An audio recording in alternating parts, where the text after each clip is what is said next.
C'est vers 2 h du matin, en pleine mer, que les premiers bateaux de migrants sont repérés par la garde nationale tunisienne. Chaque nuit, la police maritime intercepte entre 5 à 10 embarcations irrégulières comme celle-ci. Les passagers sont déterminés à poursuivre leur traversée vers l'Europe, surtout après les propos polémiques du président Kais Saied sur les migrants subsahariens en février dernier. S'il vous plaît, écoutez-le-nous. Si on se retrouve là-bas, on nous chasse là-bas, il n'y a pas de maison. On n'a pas de travail. On veut quitter ici parce qu'on nous chasse ici. On ne veut plus de nous ici. Ces derniers mois, dans la foulée des déclarations de Kais Saied, les autorités tunisiennes ont renforcé leur contrôle visant les migrants sans papier. Résultat, de nombreux subsahariens sans titre de séjour ont perdu leur travail. Tout l'argent qu'on avait, c'est ça, c'est ce qui est là. Donc si on se retrouve, on est mort, on est à zéro. Donc c'est mieux qu'on meure. On est à zéro, on est foutu. Leur embarcation est surchargée et peut prendre l'eau à tout moment. Mais aucun n'accepte de monter dans le bateau de la garde nationale. Il faudra près d'1 heure pour les faire céder.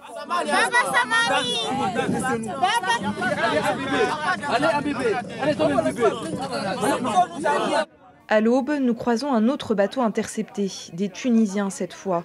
La plupart n'en sont pas à leur première tentative de traversée.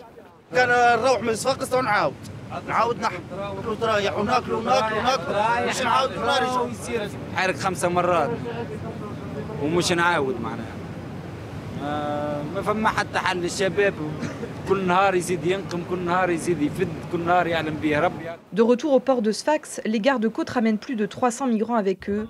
Tous seront relâchés dans la ville, les autorités n'ayant pas les moyens de les retenir ou de les arrêter.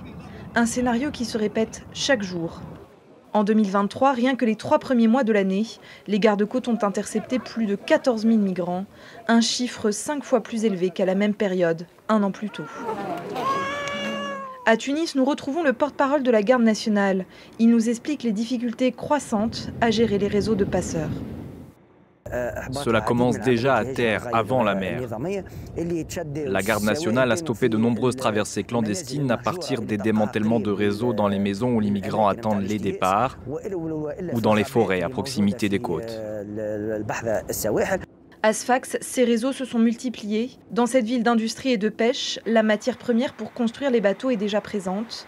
Les moteurs s'échangent sur le marché noir. Il y a également la problématique du crime organisé entre les pays. Nous avons des migrants qui vont et viennent en Tunisie et connaissent de mieux en mieux les techniques pour organiser les départs. C'est d'ailleurs leur seul objectif. C'est pourquoi ils vont d'ailleurs directement à Sfax ou à Mahdia, où vous avez le plus d'artisans et techniciens dans la fabrication et la maintenance de bateaux. Le tribunal et la garde nationale confirment aussi l'augmentation des organisateurs de traversées subsahariens. Ils planifient les voyages au sein de leur communauté et partent sans capitaine, comme ceux que nous avons vus lors des interceptions en mer. Beaucoup ont appris au contact des passeurs tunisiens ces dernières années et ont créé leur propre réseau, surtout pour ramener la matière première comme le fer pour les bateaux. Et ils savent se procurer les moteurs. Ils connaissent les points de départ sur les plages pour ne pas se faire repérer et partir vers l'Italie. Plus de passeurs, donc plus de traversées et des prix bradés. Actuellement, partir coûte parfois seulement 450 €, soit 2 fois moins que d'habitude, dans des embarcations bricolées et très risquées. Ces dernières semaines, une dizaine de naufrages ont eu lieu, faisant plus d'une centaine de morts et portés disparus. À la morgue de Sfax, les autorités craignent la saturation. Nous sommes sous-équipés, vu le nombre important qui dépasse la capacité hospitalière qui ne dépasse pas les 35 à 40 cadavres.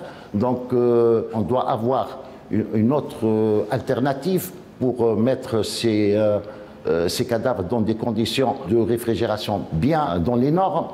L'année passée, pendant l'été, le nombre de cadavres en attente a atteint un pic, la centaine. Un scénario que l'hôpital veut à tout prix éviter cette année. La difficulté actuellement majeure, c'est l'inhumation. Parmi donc, les propositions et les solutions, il faut anticiper, il faut préparer des tombes d'avance pour ne pas être débordé en cas de catastrophe collective, en cas de naufrage collectif.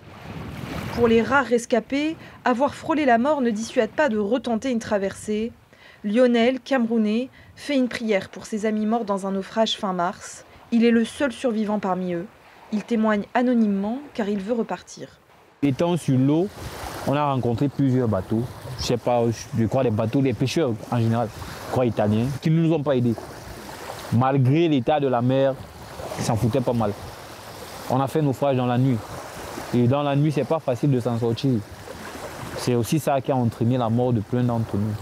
Parce qu'il y a l'agitation, il y a la panique, il y a la peur. Lionel a été sauvé par des pêcheurs tunisiens après 15 heures passées dans l'eau. Ces dernières années, les victimes de naufrage sont à 60% des subsahariens contre 20% de Tunisiens, selon les chiffres de la morgue de Sfax. Des drames qui risquent de continuer. L'Italie craint une poussée migratoire vers ses côtes encore plus forte à l'approche de l'été, alors que l'Union européenne alerte sur un possible effondrement de l'économie tunisienne.